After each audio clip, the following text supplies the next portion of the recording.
Dia nggak potong kepala ya. Oh ya, oke. Halo Pak Dodi. Halo. Halo, Halo Pak halo. Sumadi, halo Pak Billy. Halo, Sore, halo, Pak. halo. Sore, sore. Oke. Ya, jadi di sini kita mungkin akan ngobrol-ngobrol simple ya, ngobrol-ngobrol sederhana. Kita akan coba bahas tentang investasi. Tapi mungkin sebelum saya mempersilakan Pak Sumadi dan Pak Billy untuk memperkenalkan diri, mungkin saya mau cerita sedikit nih Pak Sumadi, Pak Billy. Jadi thank Iya, you boleh. buat aplikasinya, aplikasi Ting. Hmm. Saya salah satu subscriber juga pada saat awal-awal launching ya tahun lalu ya. Oh iya, thank you, Pak. Jadi gini, sobat investor, ceritanya adalah saya ini pertama kali kenal terlebih dahulu dengan salah satu founder lainnya, yaitu Pak Johnson ya, Pak John Wen. Dulu kalau nggak salah 2019 itu beliau pernah jadi pembicara tamu di seminar investasi. Dan satu yang saya tangkap dari beliau adalah beliau itu cukup straightforward dalam mengajarkan prinsip-prinsip investasi. Ya, dalam artian benar-benar istilahnya yang pure atau yang murni itu yang diajarkan oleh Pak John Wen, dan beliau memang benar-benar yang lurus gitu ya dalam mengajarkan prinsip investasi. Nah, itu yang membuat saya tertarik untuk pada akhirnya ikut ketika Pak John Wen itu mengadakan seminar lagi, dan harusnya the rest is history ya. Saya ketemu Pak Sumadi di dalam seminar yang dulu masih masih SML ya kalau nggak salah ya. Sempat ketemu sama Pak Sumadi, terus kemudian ada aplikasinya dan saya coba join. Dan ternyata saya banyak dapat benefit karena apa yang saya kira itu saya sudah cukup oke lah untuk research, ternyata jauh sekali, mungkin 1/5 atau 1/10-nya nggak ada dari apa yang tim Ting lakukan gitu. Jadi thank you so much bisa membuka paradigma baru, kira-kira kalau mau research itu harus sampai sedalam apa sih gitu ya. Nah, mungkin itu intro dari saya sedikit ya. Mungkin boleh tanya enggak, Pak Sumadi dan Pak Billy ini apa background-nya? Kenapa tiba-tiba terpikir untuk join bareng dengan Pak John Wen gitu ya untuk membuat satu aplikasi Ting, dan bisa cerita enggak aplikasi Ting menurut versi dari Pak Billy dan Pak Sumadi itu apa sih, mau membagikan apa sih buat teman-teman investor lainnya? Oh iya. Silakan mungkin dari Pak Sumadi dulu boleh? Thank you Pak Dodi. Jadi sebenarnya simple banget Pak. Awalnya kita bertiga, waktu itu juga ada founder kita yang lain juga ya. Intinya kita awalnya mau bikin basecamp Pak. Bikin basecamp kan waktu itu kita memang awalnya seminar kan. Seminar kan rasanya tiap minggu, terus kayak mulai pagi, kita kayak effortnya sangat berat lah tiap minggu, dan pertanyaannya berulang-ulang. Jadinya rasanya, kok pertanyaan berulang-ulang, kenapa enggak kayak kita videokan, habis itu orang bisa akses 24 jam gitu. Kenapa nggak dibuat kayak gitu? Sekaligus kita jadi basecamp, komunitas lah, kalau mungkin bahasa enaknya, komunitas yang dimana orang bisa bertanya dari yang udah video yang kita sekali one take aja. Nah, dari situlah idenya kita coba buat bikin namanya Ting di situ. Nah, dari situlah kita rasanya kenapa sih harus bikin sampai aplikasi kayak gini, platform-platform yang harus dinaikkan di video, terus teman-teman bisa akses. Karena kita punya keresahan sebenarnya. Keresahan di mana ya di luar sana ada yang ngajarin investing, tapi secara dari pandangan kita itu tidak benar. Yang kitanya sendiri pun juga, maksudnya kita tahu nih, belajarnya kayak gini, kita pun aja terus improvein diri terus. Maksudnya kita udah ngerti nih sekarang perusahaan A, tapi bukan artinya kita ngerti perusahaan B. Maksudnya nggak sesimpel dengan tarik rumus atau menggunakan sesuatu gitu. Makanya kita ngerasa di sini ada yang nggak benar nih. Kalau kita nggak membuat sesuatu, istilahnya banyak orang yang jatuh ke istilah lembah. Kurang lebih gitu sih, Pak. Oke. Jadi intinya aplikasi dari Ting adalah ada video-video pembelajaran ya. Yes. Dan berdasarkan pengalaman saya sebelumnya, lengkap mulai dari video tentang basic dari prinsipal investing yang tidak lekang oleh waktu intinya ya Pak ya. Kemudian ada accounting kalau tidak salah juga ya, accounting mulai dari mengupas habis, dan ada juga tentang psikologi ya, kita bicara tentang psikologi itu apa, dan yang paling bermanfaat bagi saya adalah studi case. Karena kadang-kadang ilmunya itu kita bisa tahu ya, kita juga bisa baca di buku, tapi ketika mengaplikasikannya ke studi case, laporan keuangan ini berbicara apa sih ke kita, kadang-kadang kita nggak ada bayangan, dan mungkin interpretasinya bisa aja salah, ataupun kita ngelihat bagian-bagian yang sebenarnya ada lagi bagian lain yang lebih penting gitu ya Pak ya. Itu yang saya dapat. Nah, mungkin Pak Billy gimana kalau dari Pak Billy? Mungkin latar belakang Pak Billy seperti apa, kemudian kenapa join, dan mungkin apakah punya visi yang sama dengan Pak Sumadi ataupun ada yang mau ditambahkan, Pak? Oke, jadi kalau saya pribadi ya, saya mulai kenal saham itu di 2016, kalau saya nggak salah ingat, sekitaran itulah, saya agak lupa. Tapi itu kan masih kuliah dulu ya. Jadi waktu saya kuliah deh, kebetulan saya kuliahnya di finance, Pak. Jadi dari semester 1 tuh udah ditawarin buka rekening saham sama sekuritas. Oke. Gitu. Jadi mulai kenal lah, Pak. Mulai kenal, cuman baru seriusnya belum terlalu lama sih, Pak. Baru seriusnya mungkin di 2018-19. Dan saya pribadi kebetulan udah mulai mulai kerja-kerja itu dari SMA. Gitu. Jadi udah ada tabungan, itu yang saya tabung. Mulai kerja serius tuh di semester 3, semester 4. Jadi pas lulus kuliah itu kan nggak lama COVID, Pak. Jadi saya dari lulus kuliah itu ya full time invest, Pak. Sampai akhirnya beruntung sih bisa kenal sama Pak John, lalu dikenalin ke Pak Sumadi, diajak untuk gabung ke Ting. Ya saya nggak mikir satu kali, Pak. Langsung nggak mikir. Langsung gas ya. Langsung, karena jadi menjadi sebuah tim pun juga merupakan suatu proses ya, Pak, ya, untuk menjadi investor yang lebih baik ya. Ya, benar. Ya, karena ya saya pribadi pun kan masih muda ya, masih belajar gitu, dan diajak bergabung ke Ting, tentu saya pribadi sebagai tim, dan sekarang udah mulai ada tim juga ya, mulai ada tim analis. Kita semua di sini masih sama-sama belajar, Pak. Gitu, sama-sama belajar, dan proses belajarnya kita sendiri pun kita share jadi study case. Ya. Gitu sih, Pak. Oke. Jadi dalam beberapa ini pun sekarang saya melihat kalau dulu kan Pak Sumadi, kemudian Pak Billy ya, Pak John sesekali juga ada. Sekarang saya lihat beberapa case study baru juga ada dari tim analis ya yang bantu menjelaskan ya. Artinya dalam tim Ting sendiri juga sama-sama belajar dan bertumbuh sebagai seorang investor ya. Kurang lebih seperti itu ya, Pak ya. Betul, Pak. Karena kita punya spiritnya gini, Pak. Kayak bukan hanya buat di tim kita aja. Kayak kita seperti bagaikan kayak kita jadi lilin lah, Pak. Kalau kita sebagai punya prinsip ya istilahnya cahayanya itu, kita kalau share ke orang lain bukannya lilinnya kita mati. Jadi kenapa enggak kita sharing ke orang lain? Dan itu berlaku juga buat di komunitasnya kita. Kita benar-benar di situ sangat buka-bukaan sekali. Pak Dodi pun juga tahu kan. Sampai kita kan gamblang sebutin ini ada intrinsic value-nya, kita margin of safety-nya berapa kan. Maksudnya kita benar-benar kasih tahu kalau ini bisnisnya memang masih ada margin of safety. Kalau bisnis ini nggak ada margin of safety. Jadi kayak kita benar-benar kasih tahu inilah framework kita yang komplit, yang benar-benar teman-teman kalau memang ada waktu dan serius mau buat investing ya itu gunakan itu, karena it will help yourself gitu dalam investing gitu.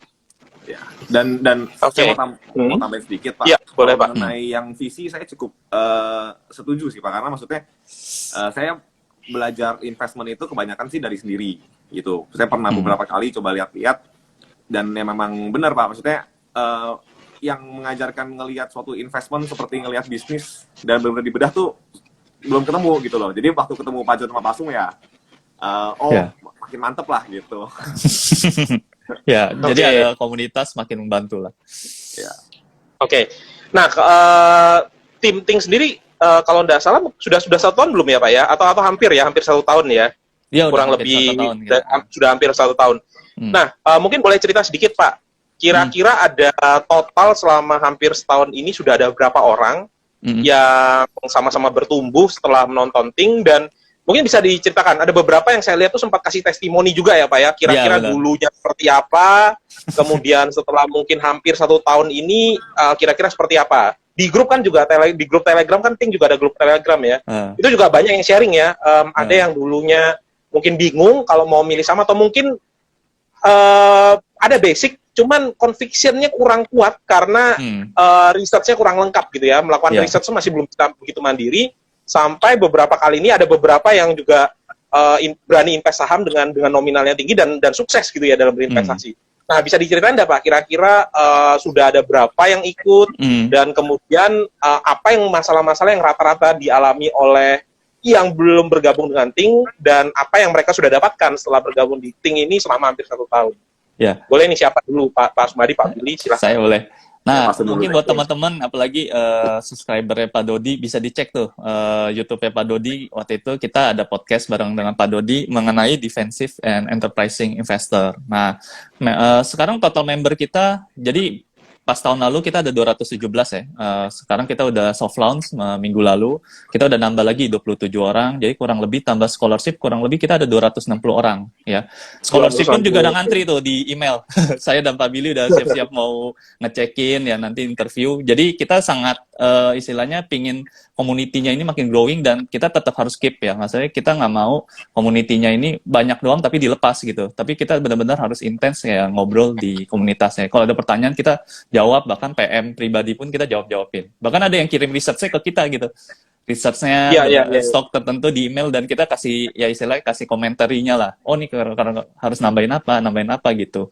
Nah, kalau kita sendiri, kenapa sih kita fokus setting itu? Kayak tadi saya bilang ada enterprising kan. Enterprising itu yang dimana investor itu udah harus ada effort lah. Effortnya itu gimana? Effortnya itu lebih mau ada dedicated untuk belajar investment. Dia kurang lebih kalau menurut dari kita ya, at least dalam 1 minggu harus bisa keluarin waktu 10 jam lah. At least di situ.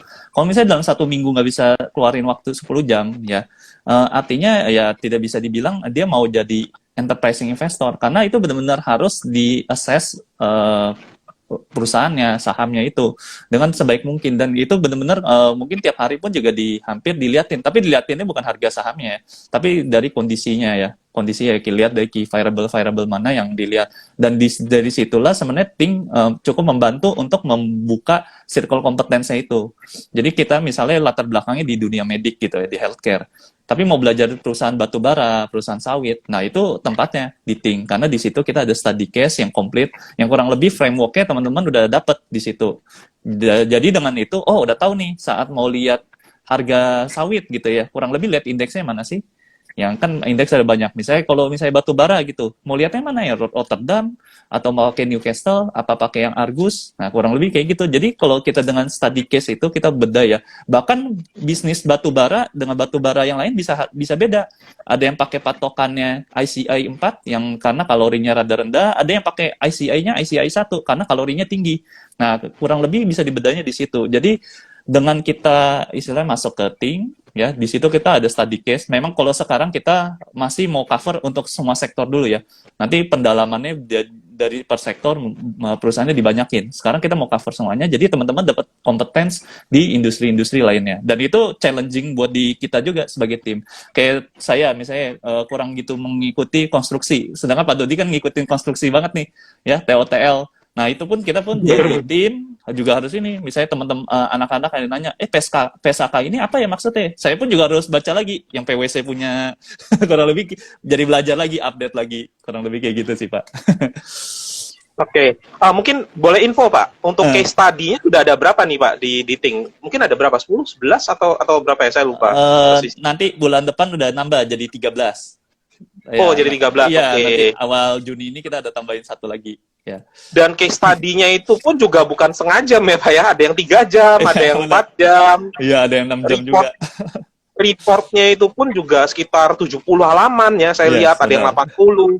Jadi benar-benar kalau dari pengalaman saya pribadi ya Pak ya, karena memang saya sendiri kan masuk di situ. Memang cukup komprehensif, bukan cukup lagi ya, sangat amat komprehensif dan ada beberapa key points juga yang memang ditekankan dari Ting ya, misalnya apakah ada necessity, kemudian ada macam-macam gitu ya, dari manajemen juga dicek, kemudian baru terakhir valuasi ya.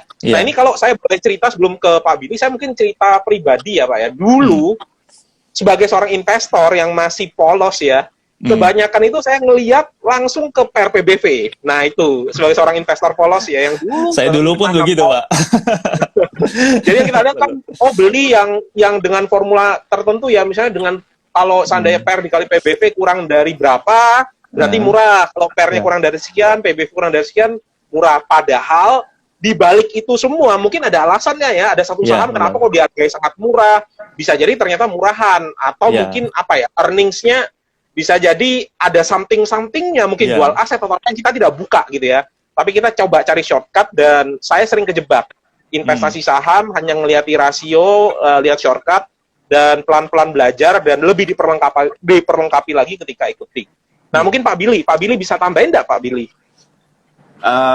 Iya Pak, kalau cuma lihat rasio per PBV ntar dapatnya DAT, SRIL yang yang sekarang sebenarnya ya karena angka itu kan di balik angka itu kan ada ceritanya gitu loh Pak. Jadi kita mesti ngerti dulu benar-benar bisnisnya seperti apa gitu. Kalau tadi kita balik ke pertanyaan utama dari Pak Dodi, member-member itu terbantunya dari sisi mana sih? Kalau saya lihat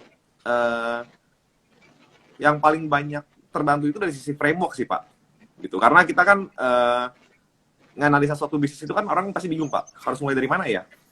Harus apanya sih yang dilihat?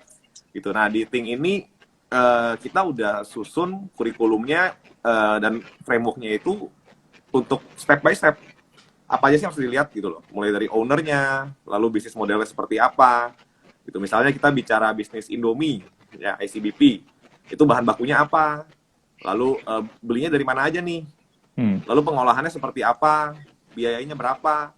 Lalu cara jualnya seperti apa? Untungnya berapa per unit, per bungkus? Nah, itu terus gitu loh. Sampai faktor-faktor apa aja sih yang mempengaruhi permintaan dan supply side dari ini bisnis. Terus sampai kita lihat track record. Tentu ya sampai di akhir ya kita ujung-ujungnya kita nih perusahaan ini nilainya berapa gitu. Yeah. Jadi kalau saya lihat yang banyak sekali member terbantu adalah mereka jadi kebayang ketika menganalisa suatu bisnis dari nol harus mulai dari mana. Dan yang kedua ya itu Pak, mempersingkat waktu belajar multisektor gitu. Karena kan orang ya kira-kira seperti itu. Oke, jadi itu juga yang kadang-kadang orang bingung ya. Mungkin mulainya langsung ke PER atau PBV gitu misalnya ya. Atau mungkin ini juga ada satu stigma ya. Oh mungkin beli saham yang kita ketahui, tapi kita nggak tahu apakah saham tersebut dijual mahal atau murah ya. Yang penting kita beli dulu. Dan akhirnya mungkin kejebak ya. Ada beberapa saham blue chip yang memang oke kualitasnya, tapi kalau terlalu mahal juga bukan investasi yang bagus ya. Nah di Think semuanya dibedah. Mulai dari ownership-nya kayak gimana, mulai dari fundamentalnya, dan yang terakhir baru valuasi. Ya setelah kita ngerti semuanya. Nah, mungkin saya mau lanjut Pak. Nah, kalau dalam investasi saham, itu kan strateginya ada banyak banget ya Pak ya. Kalau kita lihat dari buku aja, misalnya buku di Gramedia atau buku di Amazon gitu ya, yang buku luar. Yang namanya investasi saham itu ada strategi A, B, C, D, E, sampai Z. Banyak yang bilang kalau investasi saham tuh apapun bisa lah, yang penting kan untung ya, ataupun banyak jalan menuju Roma. Kenapa harus stick ke satu strategi? Nah, kalau boleh tahu Pak, di Think ini menganut prinsip apa sih? Karena kalau seandainya, let's say, kita tidak stick pada satu strategi kan bisa jadi nggak konsisten ya kira-kira. Nah, kalau Think ini lebih memilih untuk menganut strategi investasi yang frameworknya seperti apa Pak? Kalau di kita Think itu benar-benar kita prinsip value investing ya. Mungkin saya mau cerita dikit soal berkata-kata investing ini. Nah, yang mungkin di luar sana jadi investing ini bilangnya robot trading juga dibilangnya invest, terus habis itu beli sesuatu bilangnya kata-kata invest. Nah, saya mau clearin lah. Sebenarnya apa sih sebenarnya kata invest itu kan? Sebenarnya kata invest ini kan kita chips modal kan. Ya, kita masukin modal ke suatu instrumen yang kita ada harapkan ada return-nya di situ. Yang jadi masalah kan kalau kita nggak tahu beli barangnya itu apa, gimana kita bisa expected bisa dapat return dari situ? Kalau cuma ya istilahnya, oh yakin nih dapat 20%, 30%, emang yakin? Misalnya kayak robot atau itu 30% sebulan make sense nggak? Bisnisnya ini make sense nggak? 50% dapat kayak gini. Nah itu sebenarnya udah mulai kita ngenilai namanya value-nya gitu. Jadi saat kita ngenilai beli sesuatu, saat kita berinvest, kalau kita nggak tahu value-nya, saya anggapnya itu sebenarnya apa yang kita lakukan itu namanya speculating ya. Jadi kalau kita benar-benar nggak tahu apa yang kita beli, terus kita nggak pernah analisa, bahkan misalnya beli BCA, tapi saya nggak analisa, saya namanya spekulasi. Jadi kunci kata investasinya itu kalau kita benar-benar melakukan assessment yang mendalam terhadap bisnisnya itu, baru itu bisa dikatakan namanya value investing. Dan jangan lupa juga belinya itu di harga yang murah. Karena dengan kita tahu dulu barang yang kita beli, kan kita tahu intrinsic value-nya. Dari situlah kita beli at diskon, baru kita mendapatkan margin of safety yang besar. Dan itu yang kita terapkan. Yang gampangnya, kita beli barang bagus di harga murah. Simpelnya itu aja, value investing.